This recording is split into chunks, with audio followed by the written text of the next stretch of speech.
My name is James Pace. I am here tonight under the invitation of Noreen Dillman, who I met just about a week ago at Cafe Paradiso here in Fairfield, Iowa.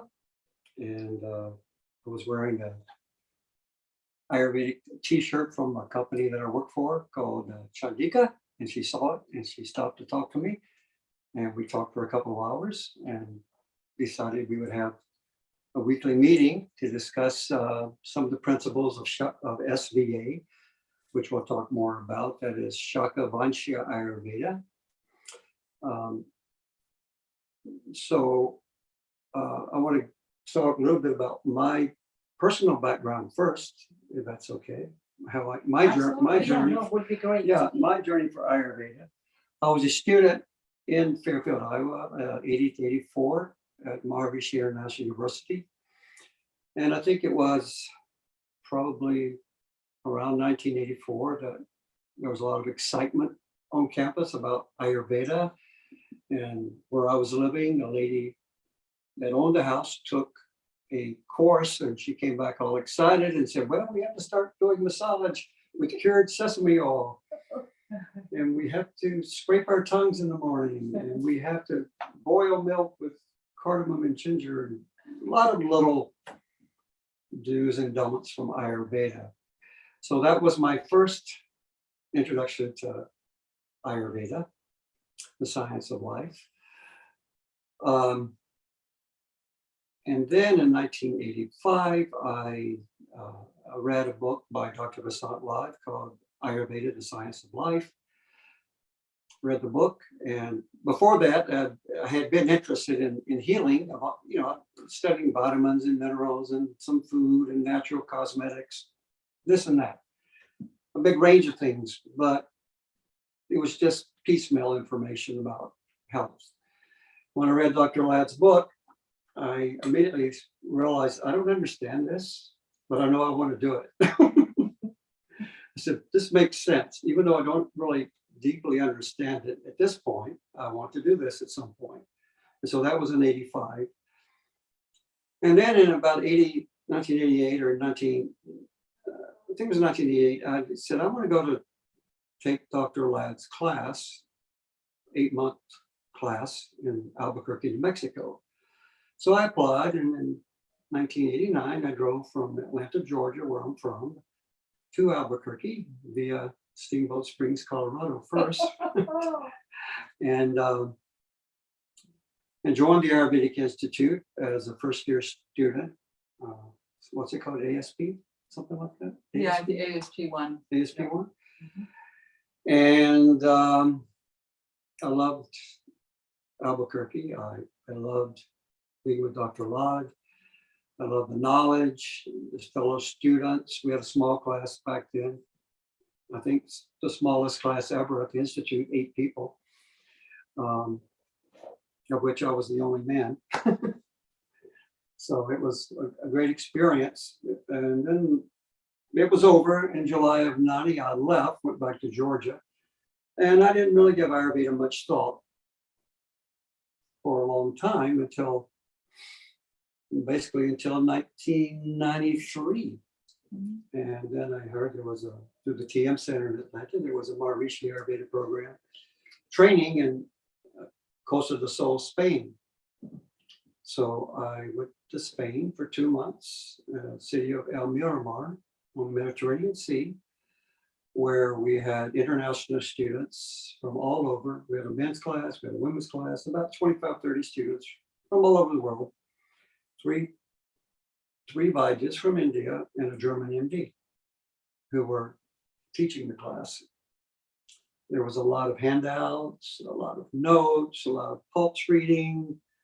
It was great. There was a lot of knowledge, but still, being the not perfectionist, but I like to go deeply into things. I thought, well, this is great knowledge, but I still don't know what I'm doing.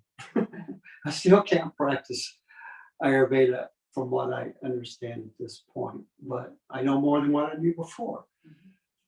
And in a few years later, I said, I should start going back to Albuquerque to take advanced workshops with Dr. Lad. So every year I would go out and I would take pulse reading course, whatever course you might be teaching. There was a pulse reading course, there was a Marma course, there was a Vastu course. There were so many different courses. I did that for about 6, 7 years, a couple of times a year, anywhere from a weekend to 2 months. And during that time, I'd always get to sit with Dr. Ladd to see patients. Sometimes there was a time, I know it's not that way today, but there was a couple of days was just me and him in his office seeing the clients. So that was a wonderful experience. But again, I still felt like, well, I know more than I knew prior. Maybe I could start some kind of a practice in New Jersey, where I was living at that time with my wife, former wife. So I started seeing clients and recommending kind of herbal formulas the way Dr. Ladd would make them. And a lot of times I would call Dr. Ladd and ask him for help with my clients and see if he thought what I'm recommending is good. Wow. Or not good. And he would sometimes say it's great, other times he would change it. I tried to keep that to a minimum because he's a very busy man and I didn't want to just, and you have to learn to stand on your own feet also. It's good to learn with someone like that, but you can't constantly fall back. I felt like I have to learn on my own, so you're going to make mistakes. And truthfully, with a lot of clients, which I saw at my home, I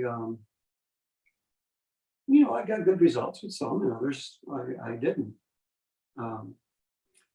So that's early part of my Ayurvedic training and an important part of my Ayurvedic training. Yeah. And in 2003, I received a telephone call from a Jyotishi whose name is Blaine Watson. He was in the TM movement for a long time. And I never met him, but I had a reading with him. And he calls me and said, well, I know you do Ayurveda. And the greatest Vaidya I've ever met. And he said, I've met a lot. And the greatest one I've ever met is in New York. And I think you should meet him. I think it'd be good for you two to meet each other. And he gave me his number, his cell phone.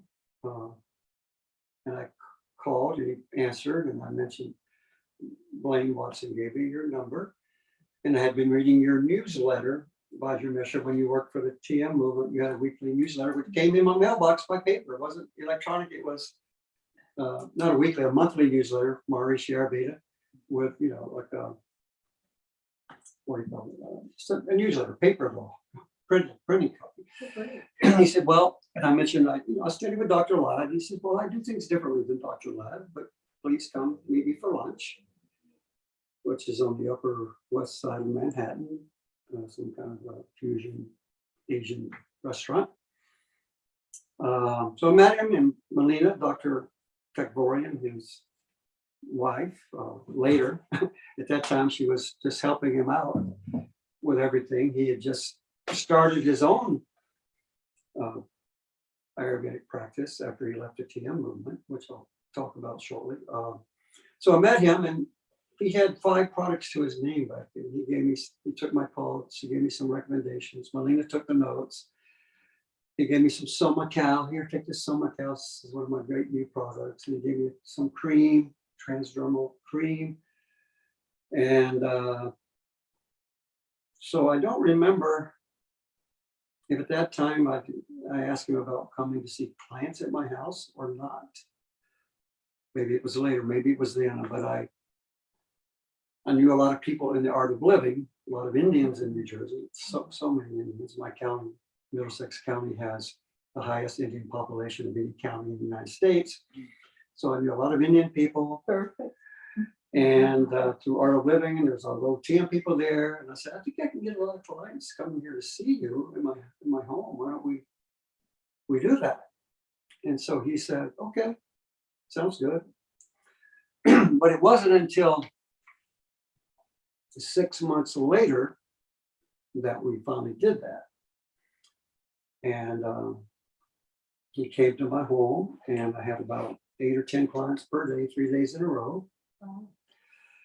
And I took notes, and as always, with each of his visits, which was 2 or 3 times a year, it was very busy, too busy, actually, sometimes trying to juggle between sitting with the client, taking notes, taking money, And everything else. everything, answering phone calls because I'm lost and I can't find your house, to virtually everything. But it was a joy at the same time. It was just a blissful joy. In fact, he was at my house for a whole month. I don't remember the year, but it was Navratri, which he always, what's the word I'm trying to use? He does the Mother Divine worship for 9 days, wherever he's at, since he was a child. So we had an Ayurvedic conference in New York City. We had to go to every day. But in the morning, we had, in the deity statue in my office, and we had a camera set up so people could watch from all over the world. And they grow the barley in the thing, and they water it, and it's a big, and they chant for 3 hours, 2 to 3 hours. Oh, wow. So we're getting up early. If you're a man, you don't shave during that time. So we would do that. Then we'd drive into New York. It would take an hour easily, go to the National Ayurvedic Medical Association conference, come back. So it was, a busy time with him. And when he left, my ex-wife said, "You're killing my husband." And he says, and I told him, "Vaidya, I'm going to miss you, but I won't miss all the activity around you." And he laughs and says, "Oh, everybody says that." Because it was like that. No matter what, people are fine. He didn't have to look for clients. People found him. I had people calling me from England wanting to fly to see him, like in a moment's notice. It was just that kind of busy time. So he would come to my home, again, anywhere from a weekend to over a month sometimes. And it was a busy time. And I was learning so much, but after 2 years, the second year, I looked at him and I said, "Vaidya, I thought I knew Ayurveda till I met you." And he laughs and says, "James, you know more than 90% of the people that I come across that practice Ayurveda, but you don't have confidence. And you need to have 100% confidence to do this." And I said, "Yeah, well, you're right about the confidence, because I'm seeing how great you are, and how can I be that way?" He said, "So this is the training in New Jersey." I lived in New Jersey for almost 20 years. And I left after my separate divorce. I left New Jersey, came here, and I was doing some Ayurvedic therapies here. I was doing facials, Ayurvedic Marma facials that Vaidya Mishra taught me, a technique that he taught me, and other types of Marma therapy that he taught me. But I think I might have seen 2 people for consults when I was here. And because if you're not a licensed practitioner, it's always a tricky operation to see patients. So I decided I didn't want to do that. I can do it, but I just want to play it safe. So I didn't do that. For me, it was my personal decision. Do I enjoy doing that? But then I got great news after I had another job that I lost. But Vaidya called me a couple of weeks later and said, "I've been wanting to get you out here to California for years, but we really never had things such that, to get you out here." So in 2016, I went out to Chatsworth, California, to his Prana Center.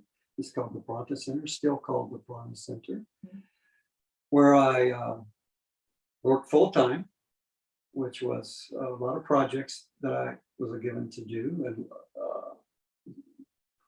part of which was sitting with him with clients twice a week, because he'd reduce his workload for clients to twice a week for about 3 hours on 2 nights, 2 days a week.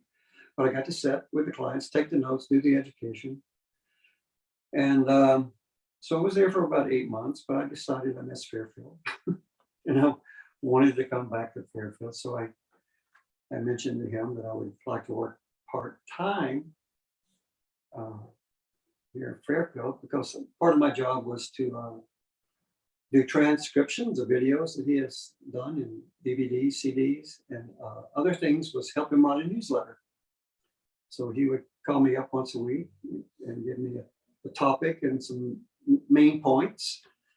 And I would spend about 4 hours writing the weekly newsletter for him, Wow. of which I would then, in a rough draft, which I would send to Dr. Molina, who would then edit, polish, put her touches to it, and the graphics and all that for the weekly newsletter. So, but as many people know, Vaidya Mishra passed away in April of 2017. And I knew Molina needed help, and I wanted to make sure that his work continued. You know, after his passing, it was too much put into it. You know, he went from making 5 products to, by the time he passed away, 600-700 different products he had formulated, which was amazing. He was a genius of product formulations, and I was a guinea pig for some of his products, like his hair dye, natural hair dye with no toxins. And he kept having these issues, and I said, "Well, yeah, it's great, but it won't come out of the spray bottle." So, well, I'll make it thinner, you know. But it was all natural, no toxins. So that was a fun part, doing a little work like that. And so, but when he passed away, I went back out for another 8 months. I came out and I stayed 8 months, and I came back here. But until today, I do a lot of work. There's different projects I need to help with. But the main thing I've been doing for the last 2 or 3 years is video transcriptions, DVDs, CDs. Wow. And I got to do all of them that he recorded. And it's tedious sometimes because, you know, the way he speaks, the terminology of Sanskrit, and there's a lot of stop, start, type, stop, start. But at the same time, I've gone extremely deep. At this point, it's like snowball for me to learn Ayurveda. I've gone the snowball goes faster and faster, bigger and bigger. Whenever I do anything new, I'm already halfway there because I've got such a solid foundation from doing this. The first transcription job he gave me was to transcribe Dravya Guna course, which is I don't know how many hours it is, but in that course, which is available, people can purchase that course. I was looking, you couldn't find it. It's not on chandika.com. It is on svayurveda.com under knowledge. There's a media, and you can find it there. Yeah, not to interrupt, but we'll go, Jim will How much talk. more time? Yeah, Jim will talk for about 40 minutes, and we have about 25 minutes to go. Okay. And then we'll reserve 15 minutes or so for questions and discussion. So the Dravya Guna course, I got through in that course, he will cover not only the basics of Ayurveda, beyond basics of Ayurveda, doshas, subdoshas, dhatus, malas, everything. The gunas, not just 20 gunas, but other gunas. He really sets up the foundation, and then he discusses 100 different herbs, mainly herbs, but they're spices, and fruits and vegetables. And some things that are not dravyas, that are not in any of those categories, such as laksha, which is a resin from a bug in a tree that they use for medicine. It's called laksha or lakshaya. And so he goes over those things from the sutras of the text. He calls his way of teaching sutra to science. That's how he teaches. He teaches Ayurveda from the sutras, select sutras, because there are so many sutras. And Ayurveda is so broad, so deep, so vast. You cannot open the books of Ayurveda and learn Ayurveda, even if you know Sanskrit. You're not going to learn it. It's too much.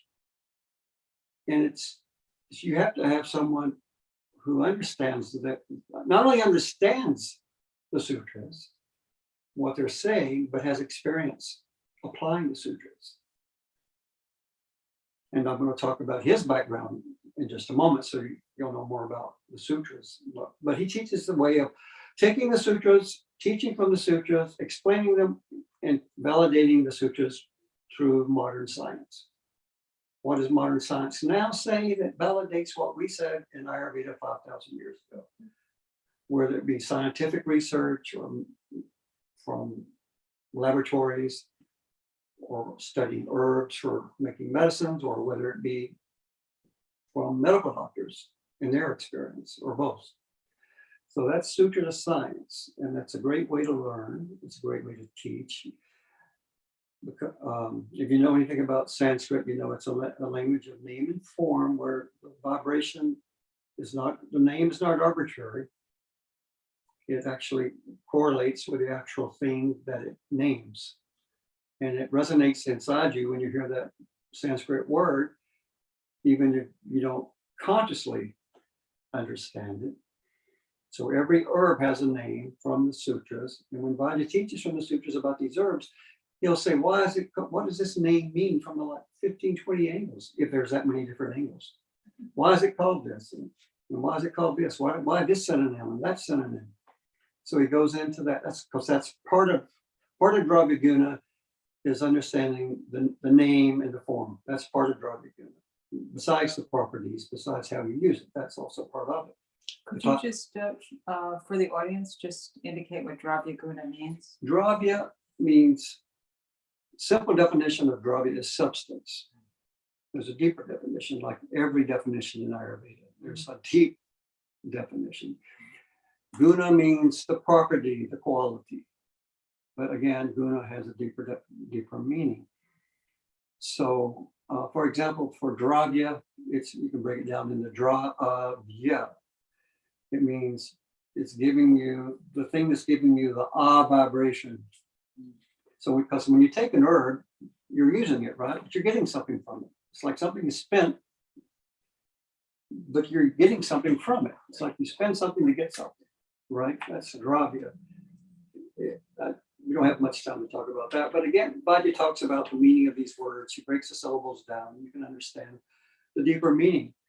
So Dravya Guna, if you want to know, how do I know these 100, there's, Vaidya always said, in my inventory, I have about 250 herbs and spices in my inventory, but I can't use 250 for every client. I could use, I have to choose the ones that are right.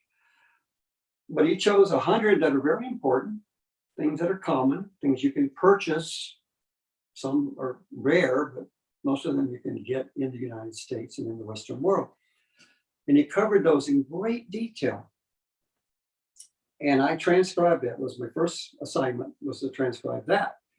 And I texted him, I saw him in person at the office the next day, or I texted him one night. I said, Vaidya, I am learning so much from transcribing this.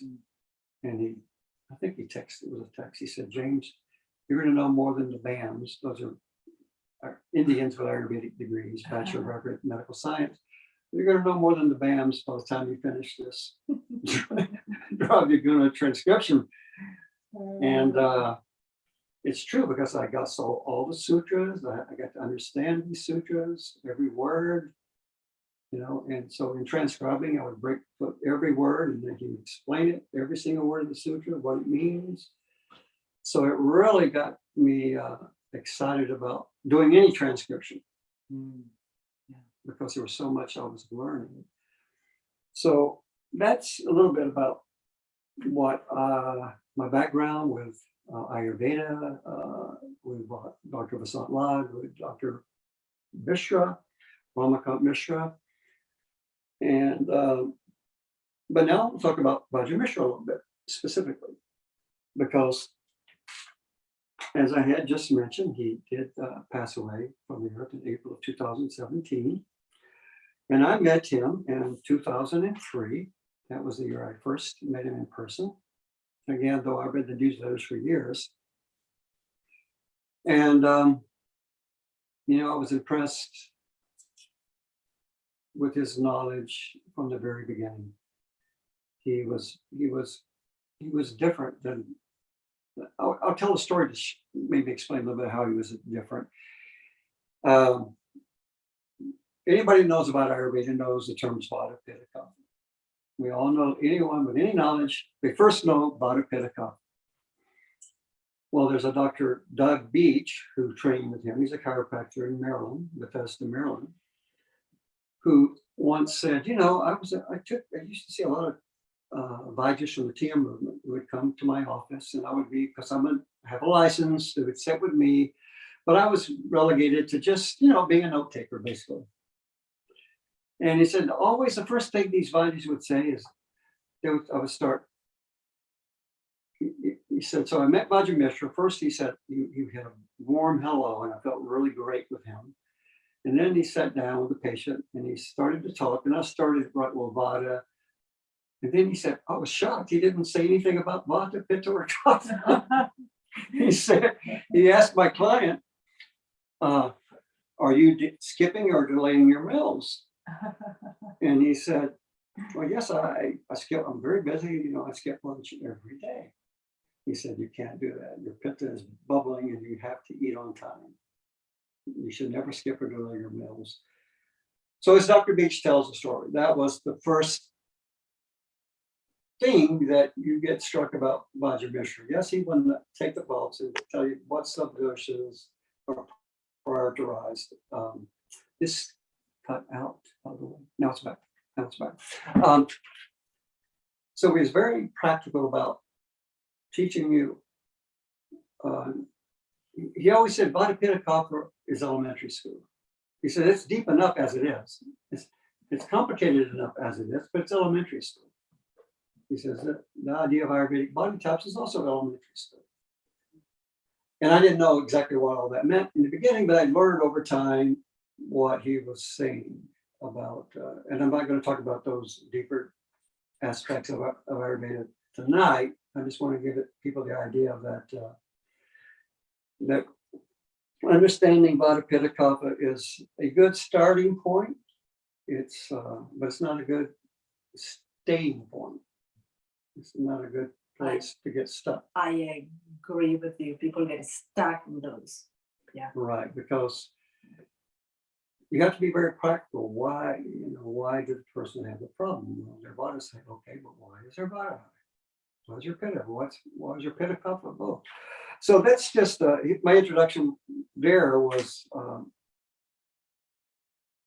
I was learning, and but it's still at that point, and I was seeing clients, and I was kind of in a crossroad at that point when I was with Vaidya Mishra. I was still trying to do some of my old way of doing Ayurveda, and still trying to do some of his way of doing Ayurveda. And he said sometimes, he said he was giving me a look like, you have to unlearn. He didn't say you have to unlearn it. He said even my own father, talking about his father, because his father was a Vaidya. After he graduated from Ayurveda college, he said, my father told me, I think I have to unlearn some of the things you learned in Ayurveda college for you to learn our family tradition, which is what I want to go into at this time, that Vaidya Mishra had an Ayurvedic degree. It's called GAMS at that point, when he graduated. I think it means Graduate of Ayurvedic Medicine and Surgery. GAMS, G-A-M-S. And he's told me many stories which were funny and enlightening at the same time. He said, so I graduated 6 years. I was very young. I think he was like 22, 24. In his state of Bihar. Now, Jharkhand is the state. He split that state into two not long ago. But it was called Bihar, East India. That's where he's from. And he said, so I graduated from the Ayurveda college and I was ready to practice. And my father told me that now you should be with me for 7 years and intern to learn our lineage tradition of Ayurveda, which is called Shakavansha Ayurveda. Vaidya Mishra father was a Vaidya, his grandfather was a Vaidya, his great grandfather was a Vaidya, great grandfather was a Vaidya. This goes back 5,000 years. 5,000 years lineage of a way of practicing should Ayurveda. Should means pure.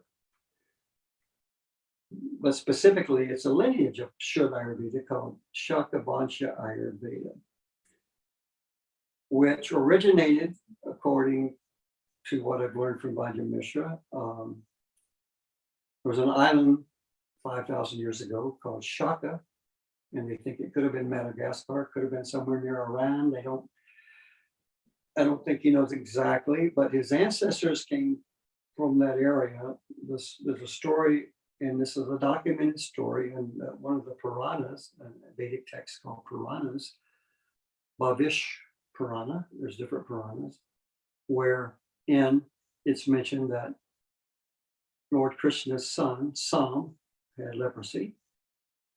And Lord Krishna went and invited, there were these famous Brahmin caste called Mag Brahmins. Mag means magic because it means magic, who were invited by Lord Krishna to come to India and cure his son's leprosy, which I'm trying to shorten it. 10 families went and they did cure his leprosy, and they settled in different parts of mainly northern and eastern India. So that is the lineage that Vaidya Mishra comes from. Mm. So Vaidya Mishra told me, he said, I grew up, I said, okay. He said, my father said, now you study with me 7 years. And I said, I argued with my father. I don't want to do it. I have a degree. He said, I had big ego. I have a degree. I have 6 years. Then he said, also, I was thinking in the back of my head that it means I got to get up at 4 a.m. I got to go to bed. And I got to do everything like my father's routine. No onion, no garlic. He would say, when I was growing up, my father wouldn't let me get within 10 feet of him if I knew I had garlic or onion. He said, so I would pay those Sudra boys, the poor boys in the village, a half rupee to get me some onion pakoras. And he said, my father wouldn't let me get within 10 feet of him in the house when I did that. And he also said when he was a kid, he skipped school, and that he rode his water buffalo, his pet water buffalo, Ronnie, and climbed trees. And he thought no one knew what he was doing. And he said, I thought no one knew that I was skipping school, right? So he said, so basically they let him do it. He said, my father said, well, I know you were skipping school, and I let you do that because your horoscope shows you're going to be the Vaidya.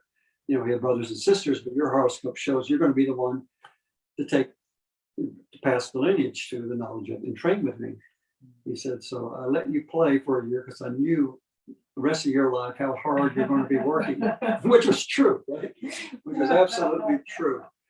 So That was very generous of him. yeah, so I let you have your year of play, and then he got initiated into his, I forget which side of the family, but it's the Shakti Pat, the Mother Divine worship, the 9 Navratri, doing that every year. So he was initiated into that. But getting back to when he graduated, so he graduated and he said, well, my father said, I know you understand, you have great knowledge of Ayurveda, but you really need to learn our lineage. And so he said, I'm going to put you to a test. So my father told me to make a medicine. And this medicine, it's made from herbs which are poisonous if you don't know the methods of changing the toxicity to medicine.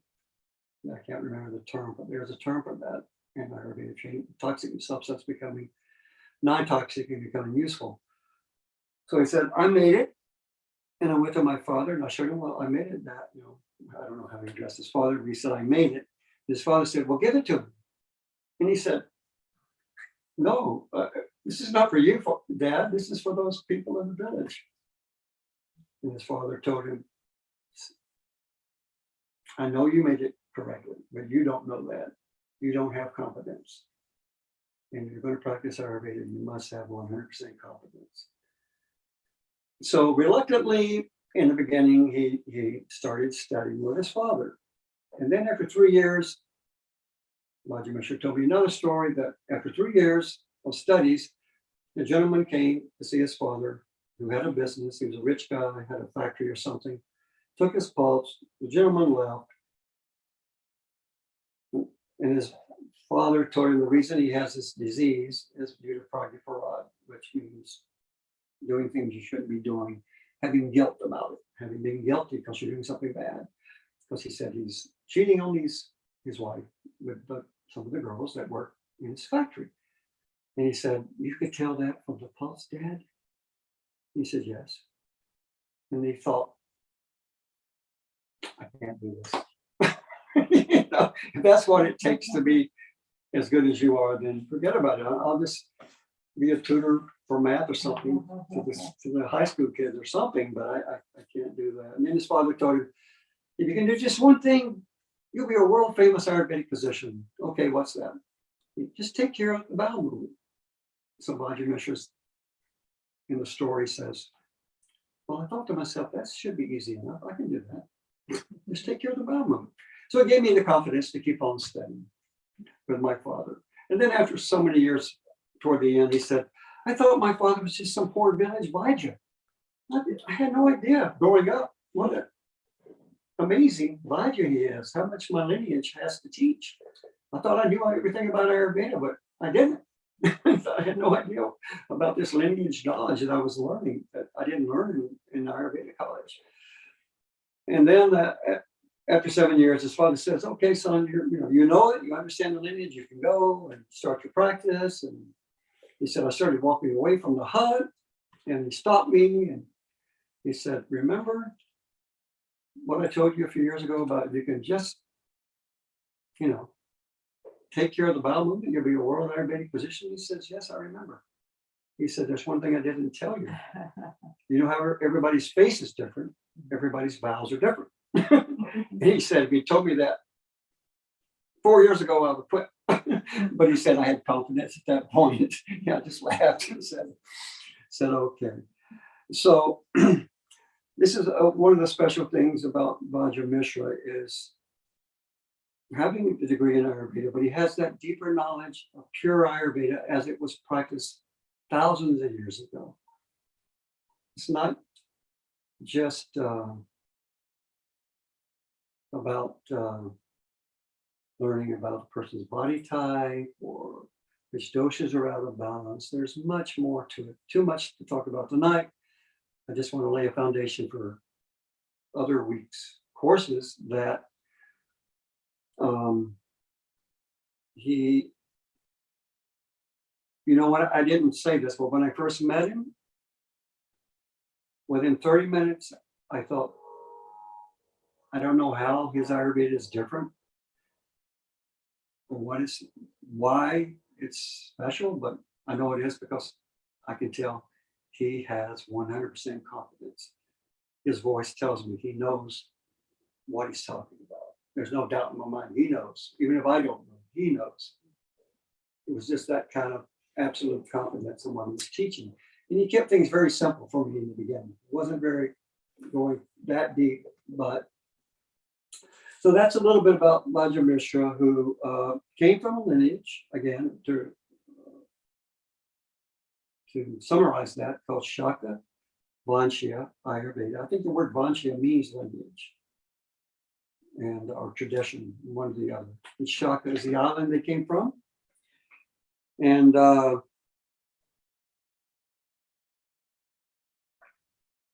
so today Vaidya Mishra trained in the United States and Canada.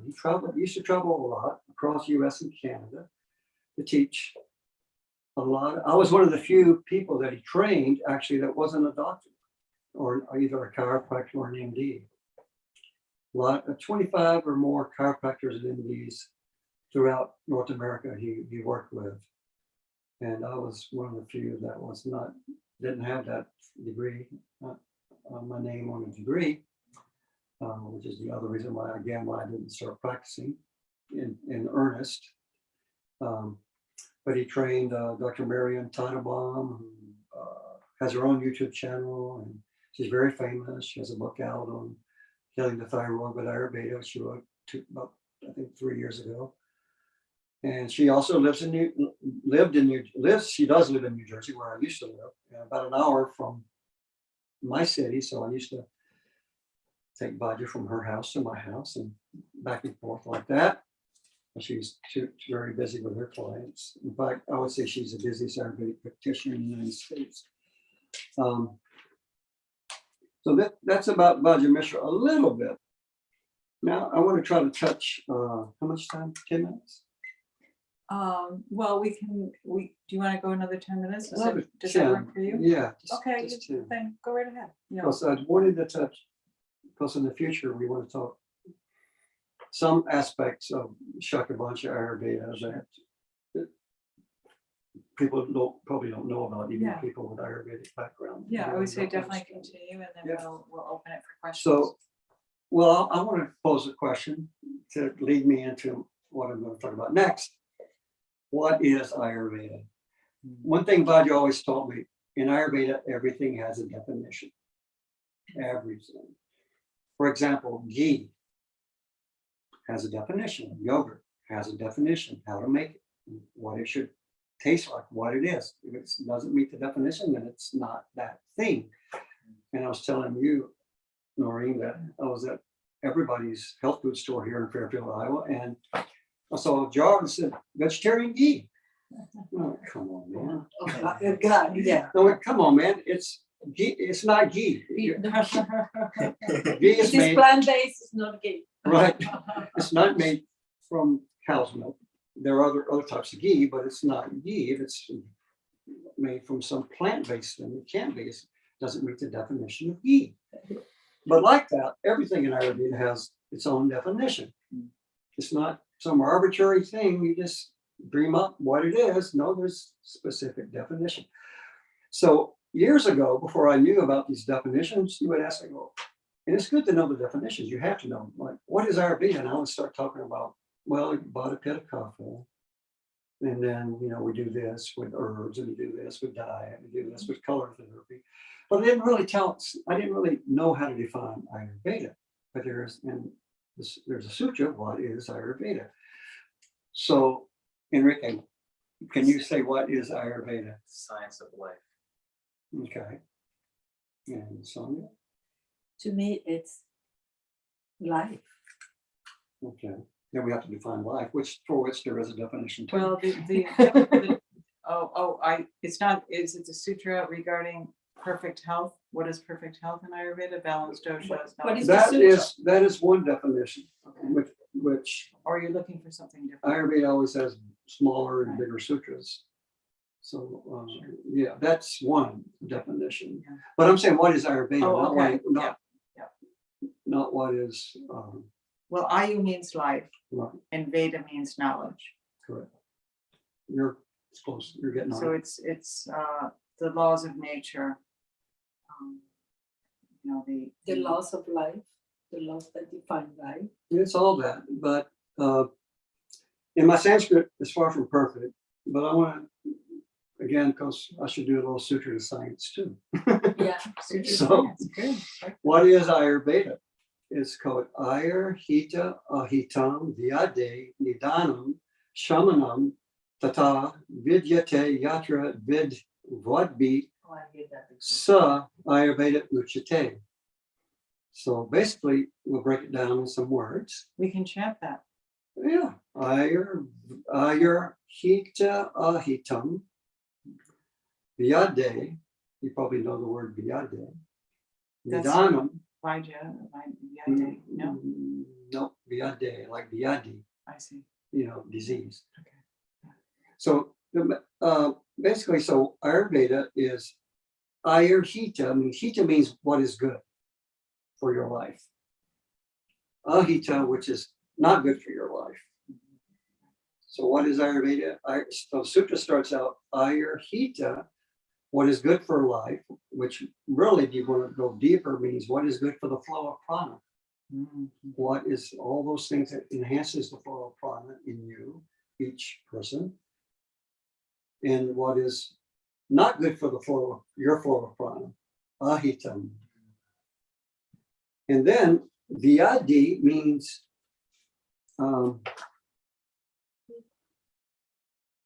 the disease. So Ayurveda knows those things that are good for the flow of prana and those things that are bad, the flow of prana, and the diseases they can create, or the bad flow. Why diseases come about. First, I'm going to give a simple definition of Ayurveda. That's a longer one. A simpler one is called Ayusho Vedaha Iti Ayurveda. Ayurveda is science, the knowledge of life. That's the simple. That's the popular one. Ayusho Vedaha Iti Ayurveda is the knowledge of life. So, but getting back to the more elaborated one, so Ayurveda knows the hita and the ahita, the good and the bad for your life. And it knows about the diseases. And it knows nidanam, which is nidanam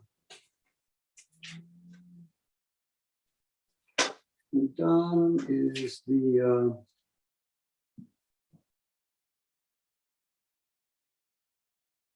so Ayurveda teaches us both what is good and what is bad in terms of anything and everything in the world. What is good, what is bad.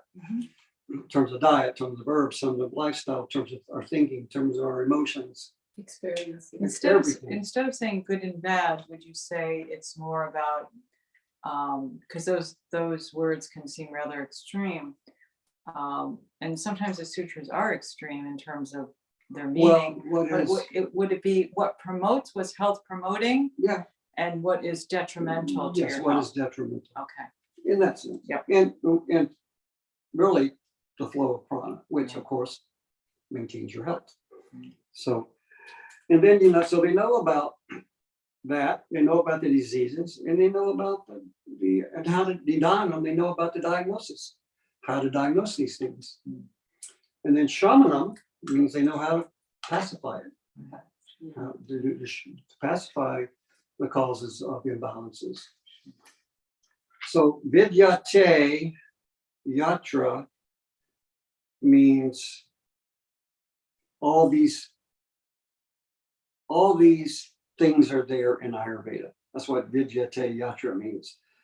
The hita, ahita, yade, diagnosis, pacification, all these things are in Ayurveda. And who says this? The Vidwans, those who have the knowledge. So that's Vidwadbihi. That is the Vidwans, who has that knowledge. They say this. Who has the knowledge? They say this is what Ayurveda is. In Ayurveda, uchite means called. So this knowledge is called Ayurveda. And Vaidya Mishra always says, wherever you find it, Ayurveda is not just Indian healing system, it's a universal. So wherever you find any science where you find all these things, that is Ayurveda. Any healing system where you find all this knowledge, this is Ayurveda. Anywhere in the world, at any time. But he says, I've read a lot of different healing systems, and as of yet, I still have not found one that meets this definition of Ayurveda. They have some pieces, some parts, some fragments of it, some partial knowledge, but they don't have the Satya Sampurnagan, truth that is full and always and eternal truth. That's what Satya Sampurnagan means. It means the truth, which is completely full and is eternally true. No ifs, ands, or buts. Doesn't change. He likes to say there's no recall. We never recalled an herb in Ayurveda. Never recalled turmeric. Never recalled Viduchi. Never recalled anything. Because the knowledge is true from the source, from day one. There's no recall. There's no ifs, ands, or buts, unlike Western science. Well, this was hormone therapy replacement. Oh, that was great. 10 years later, well, it's causing cancer. We made a mistake. A lot of things like that happen in modern science, modern medicine.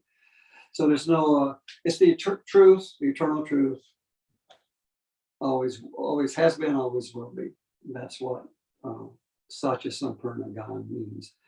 And Vaidya used to always say, if you're going to practice Ayurveda, you need to know the whole Ayurveda. You need to know the whole thing. Yeah. Otherwise, you're gonna make mistakes because you don't know the whole thing. And the whole thing is huge. But he's not saying that you got to be his level. It'd be great to be that level. That's what we could all aspire to be that great. But he knew that's not likely. So he was a great teacher, and he could take those core areas of Ayurveda and select the sutras. There are many sutras, but select specific sutras that he could teach and give you. You can really give us the whole Ayurveda, basically. I mean, you may not know every single thing if you open one of the textbooks, but if you do see it in the textbook, at some point you can probably understand that. Even though you may not know it because you haven't studied that specifically, you'll have enough understanding of the principles that you know how that fits in. Because he did cover virtually everything in his teaching. He had more to teach, obviously, much more to teach. But he always taught it in such a way that you would get not only enough to keep you hungry to get more, but you could start using what you got. Even though you didn't have the whole Ayurveda yet, if you stayed with it, if you studied long enough, you would begin to get the principles that you could start applying it right away. And this is why he made all these wonderful products, which another week I'll talk about his unique line of transdermal products, transmucosal, transdermal system of using herbs topically through the skin, and also getting the benefit of herbs and spices through the oral mucosa versus having to go through the digestive system. Because I'll lead in for, maybe I'll talk about that next week, where he said, I came to this country and I was using some of my formulas from India. He says, I wasn't getting good results. I wasn't getting the results that I thought that I should be getting with like I did with my Indian clients. He said, I realized that, he said, one thing my father taught me was when you go to a new place, don't start practicing right away. You got to observe. You got to observe what's unique about that place, about the customs of the people, their diet, their lifestyle, the environment, everything. You have to take some time to assess what makes it a unique situation for you. Don't just start practicing. So he said, I thought about it and I realized, well, they're not getting turmeric in their diet here in the West. Maybe in mustard, that's about it. But in India, we started getting turmeric when we were practically babies. With the milk. Yeah. Yeah. He says turmeric is great for the liver. And any crude herbs, he calls any crude herb, any powder or anything that's not transdermal or transmucosal has to go through the liver. And if the liver is severely compromised, which in the West it is, years of eating meat, years of drinking synthetic foods, dead foods, dumb foods, processed foods, the liver Microwave food. the liver is overburdened with toxicity. So whatever I'm giving orally, a lot of times, not everybody, he says the crude herbs are great if your liver can process them. They're more powerful, actually. He said that wasn't the case with a lot of people. Either they weren't getting the benefit of the crude herbs, or they were having a detox crisis. Mm-hmm. And that led him to develop a unique way of handling both problems, the detox crisis problem and the fact that people weren't really getting benefit from the herbs. There was too much Prana involved. There's different types of toxins, the simple lama, the reactive toxins, the environmental toxins, but the liver is going to have to deal with everything. Jim, do you, we can save that for the next We'll time? save that for the next time. Yeah. Is there anything else that you wanted I to? think I covered maybe not in as smooth a way as I would have liked, but No, I it's think great. It I was think I, great. I think I thought- covered I everything. think it was fabulous. So it was wonderful. I want to open it up for questions. Sonia, do you have any questions for Jim? Well, no, not at this point, because it's start asking questions, we will be here until tomorrow. But for just to be the first time and studying was great, because especially putting the attention on your background and his background, it's just makes everything completely, the perception we're going to get is just completely different. Mhm. Because I had been learning Ayurveda, reading and learning for so long that it's kind of refreshing to hear your path. I didn't have a particular guru because Mhm. when I wanted to meet Vaidya Mishra, he was already gone when I came. Yeah. I think you came- told me you were about to take a course. Yes, of course. right? And then the course never happened. That was the pain course, I believe. Yeah, Right, the pain course. Was, the $6,000, and that course, they said we're going to have it, and never happened. And yeah, that was going to be taught by Vaidya Mishra. Exactly. Dr. Beach. then later on, I understood what was not happening, and somehow I made, because I have been self-taught myself. Ayurveda, really. Mhm. Self-taught is just asking questions. I have been lucky enough to be around a lot of great ideas. That just happens. Remember, I'm from Colombia. Yeah. Yeah, no, And- that's a great point. And a having lot of that- them don't go to Columbia, do they? That's a great point, Sonia. Just having the teacher is so wonderful. Oh, yeah, I mean, you know, just Well, one-on-one, it just it takes you in a rocket yeah. on Right, it Ayurveda. accelerates. I was an ant Yeah. taking me through Yeah. Ayurveda, like a little ant that is very good also, because I learned those that Ayurveda is in layers and layers and layers. And then because I was walking as an ant, I can teach. I can Mhm. teach people to don't get stuck in Vata Pitta Kapha. When I teach, I don't teach the doshas. I Mhm. teach for 4 weeks and we only talk about the gunas. Mhm. That's it.